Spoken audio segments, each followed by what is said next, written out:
Hey everybody, my name's Lowell and welcome to the channel. So we have a reaction video for us today.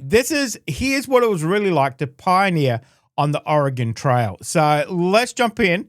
If you've played Oregon Trail computer game, I have not. You'll know that dysentery was quite prevalent on the old trail. So let's have a look at this one.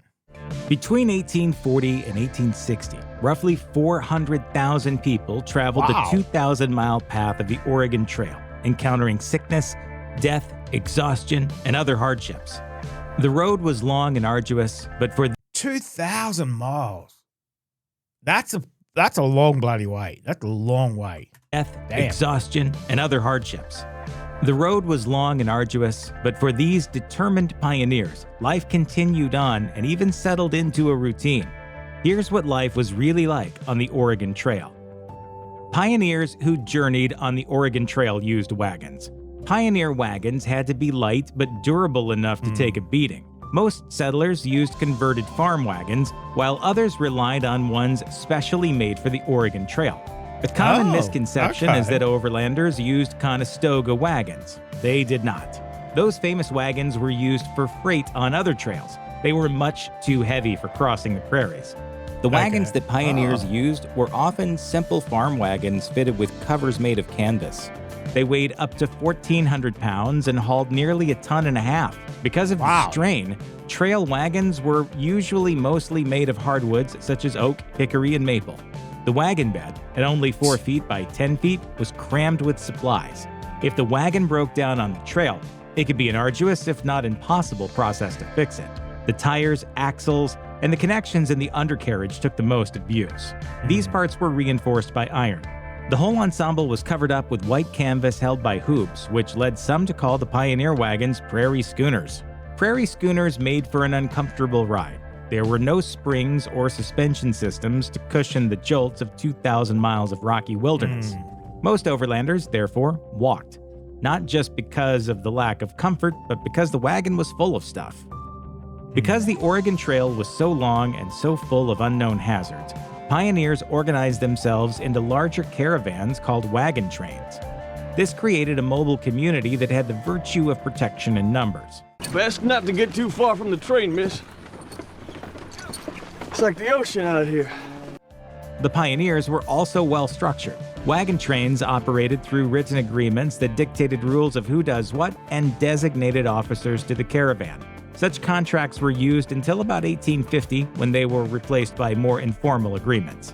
All these wagons had a direct impact on the environment. To this day, ruts from Oregon Trail wagon trains are still visible. In fact, the trail was modified over time as pioneers discovered shortcuts. Overlanders even carved graffiti into stone, with one prominent example being Independence Rock in Casper, Wyoming, which was dubbed one of the registers of the desert. Oregon Trail pioneers needed a considerable amount of equipment in order to survive the months-long journey. 6 months? Is that how long? Well, I guess it would if you're dragging everything behind you too. Dang, okay. Trail pioneers needed a considerable amount of equipment in order to survive the months-long journey. Not only did they need basic tools to repair broken wagons, but also rifles to hunt game, bedding, tents, and cooking equipment. Pioneers usually only had up to 3 sets of clothes made of wool or linen, and that had to last through the entire journey. There are actually few surviving examples of Oregon Trail dress, since the clothes were so worn out by the time the pioneers reached the trail's end, they were either recycled or discarded. Also discarded were those items that were found to be impractically too heavy for the trail. As the animals hauling the wagons grew increasingly tired, the pioneers were forced to get rid of all things not essential. The trail was strewn with furniture, trunks, beds, cast iron stoves, and other personal belongings. What was most essential for the pioneers was to have a large stockpile of food. When you walk for 2,000 miles, you are going to burn lots Isn't it funny how, when it comes down to it, things are just things. Don't worry about it. Just chuck it out. It's the food that really matters. Food and water, obviously. When it really comes down to it, you know, you can live without a dresser, but man, you go a couple of days without food, completely different story. Dang. Food. When you walk for 2,000 miles, you are going to burn lots of calories. A hiker without a pack walking 4 miles per hour on level ground path burns about 106 calories per mile. In the best of circumstances, it may be assumed that an Oregon Trail pioneer walking 15 miles a day was expending about 1,600 calories a day at minimum. This is a very low estimate since a pioneer would be dealing with rugged terrain. To fuel their bodies, the settlers needed lots of food. The Oregon Trail pioneers didn't concern themselves with eating healthy. Instead, they focused on eating food that could last for months. It's estimated that a family of 4 required 400 pounds of bacon, 600 pounds of flour, 100 pounds of sugar, and 200 pounds of lard. They also often brought dried peaches and apples, as well as sacks of rice. To wash it all down, they carried 60 pounds of coffee and 4 pounds of tea. In addition, they also frequently carried cornmeal, butter, vinegar, salt, and baking soda from the larder. And of course, there was whiskey or brandy for medicinal purposes. On the journey, overlanders would supplement their meals through hunting and fishing. A larger family often required more food, which could exceed the recommended carrying load of the wagon. Some families had to bring 2 wagons with them, while others brought their own livestock, like cows, for dairy products. One of the most important choices an Oregon Trail pioneer had to make was what animals to bring, and potentially the most critical was selecting which draft animals to haul the wagon. This choice boiled down to either mules or oxen. Oxen were sometimes preferred since they were able to live off of the wild pasturage. Some overlanders believed that these animals would not wander off, and Native Americans were uninterested in them, so there was no threat of theft. The same was true for mules. However, while mules had the virtue of speed, they were harder to handle than oxen. Oxen were also cheaper than mules. Overlanders often waited until they reached a departure point to purchase their supplies and draft animals so that they were in the freshest condition. It was also cheaper to buy the animals in, say, Independence rather than back east. Many of these animals never finished the journey. After a few weeks of hauling heavily laden wagons, the animals would flag, and many would either refuse to go any further, simply collapse and die. The pioneers would see dead animals on the trail every day. Sometimes the bodies could be eaten, or sometimes the meat was sold. When animals did perish, the immigrants often were forced to buy replacements for stiff prices at the far-flung trading posts and forts along the trail. One of the great myths of the Oregon Trail that is finally being thoroughly debunked is that Native American tribes were a menace to the pioneers. The truth is that the relationship between the immigrants and Native Americans were more complex. The pioneers were passing through the lands of a number of tribes with complex societies, including the Sioux, Cheyenne, Comanche, and Arapaho. The pioneers were generally filled with paranoia about Native American attacks, and it's that paranoia that is carried down in popular memory. Mr. Harris, were those real wild Indians? Oh, no, Richard. They were friendly Indians. Darn. The Native Americans generally viewed the travelers as potential trading partners. They would supply the settlers with food in exchange for tools, firearms, and small trade goods like mirrors and metal tools. Overlanders hired Native Americans to herd their livestock, assist in crossing rivers, and help guide them along the trail. Rinker Buck, author of The Oregon Trail, A New American Journey, in an interview with National Geographic, stated, "They bartered with immigrants for trinkets, supplies, and horses. They were very helpful at first. In fact, the ingenuity of the Indians in crossing the rivers was a crucial aspect of the Oregon Trail. You had to ford numerous rivers, and the Shoshones, Pawnees, and Sioux were extremely adept at helping the pioneers make these fords." As time went by, the relations between the pioneers and Native Americans grew worse.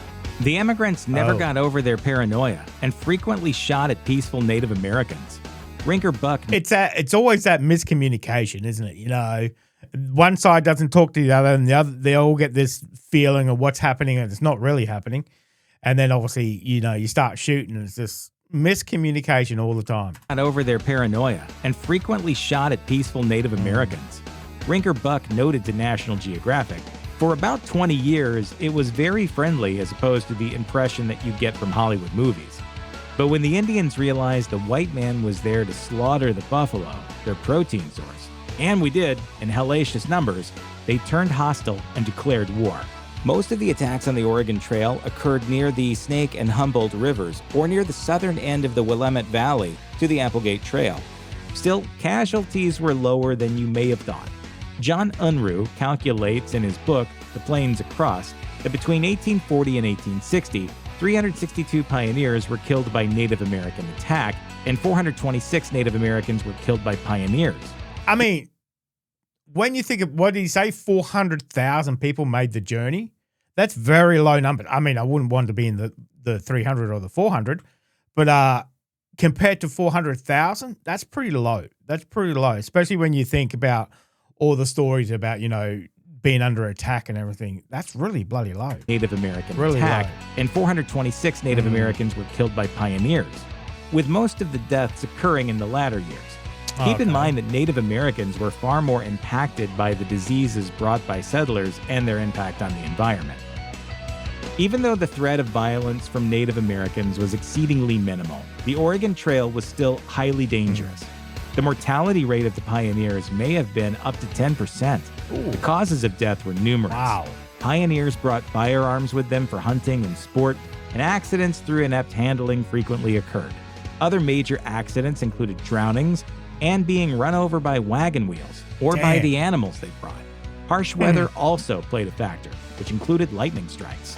Yet the biggest killer was disease. Pioneers suffered from measles, Dysentery. Rocky Mountain spotted fever, and dysentery. These diseases were dwarfed, however, by cholera, which was the chief killer on the Oregon Trail. Cholera, which is caused by bacteria in tainted water, causes abdominal pain, diarrhea, vomiting, and death. A person may die within 12 hours of the onset of symptoms. Yesterday morning, he was fine.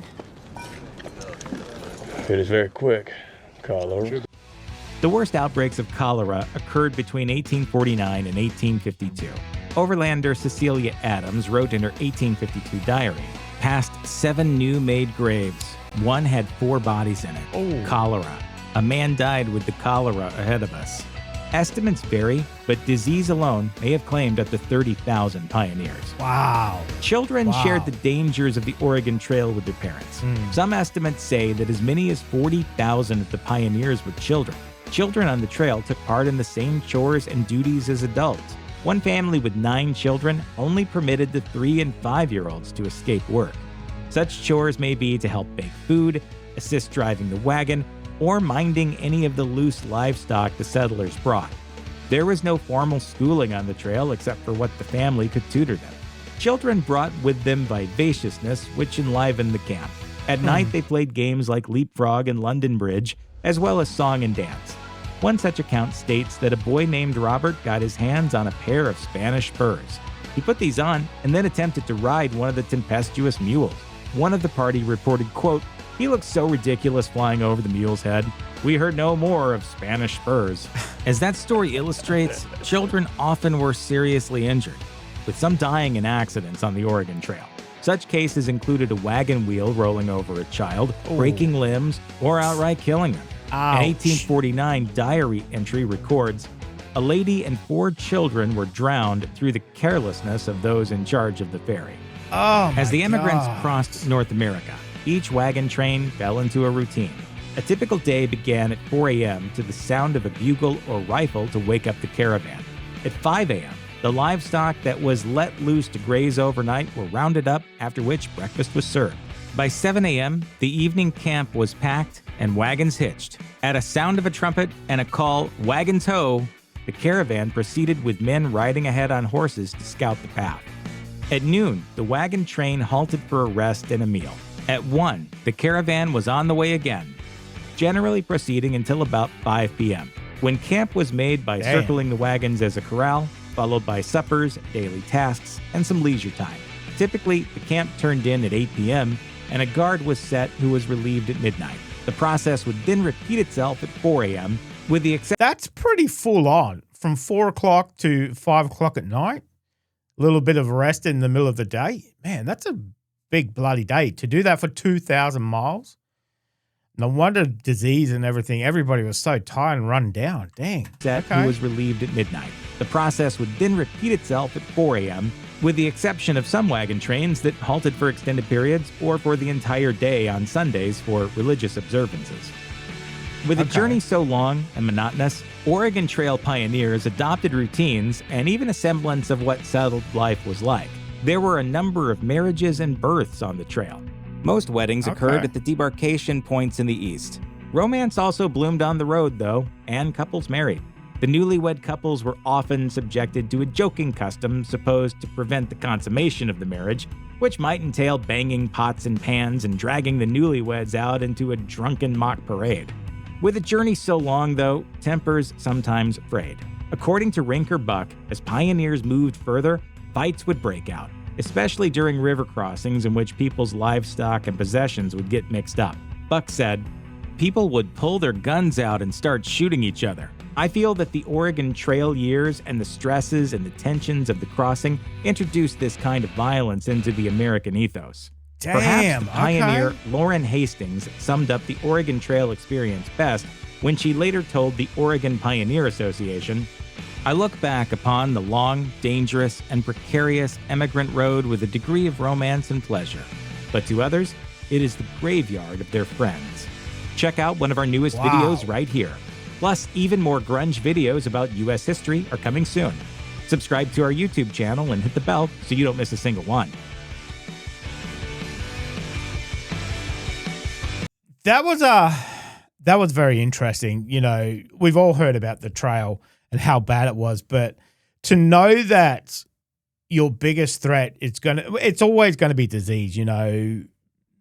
Yeah, some of them Native Americans and some of the pioneers, you know, shooting each other and whatever. That's gonna be very minimal and probably not likely to affect you, but cholera and dysentery and everything else in between, starvation and whatever else, drowning in, you know, the crossing of the rivers, and bloody dangerous. Very, very dangerous undertaking, that is for sure. A long, long way, but when you're looking for a better life for your family, you know, you do these things. That's how you expand in the world, you know. If it's across the country, if it's across the world, whatever it is. So I could just imagine how scary that would be every day, you know, trying to get to the other side, trying to get to Oregon, trying to get to, obviously stop when you see the ocean. So that was a very interesting video. Very interesting. Would not like to have done it myself. That is for sure. That's a long way. That's a long way across the state. So, but let me know if you enjoyed that one, guys. Thank you very much for joining me today. Make sure you stay safe, and I'll definitely see you in the next reaction video. Oh, you're still here? You want more content? Why don't you check out my Patreon down here? You'll get plenty more content and some exclusive videos over there too. If not, why not check out this one over here?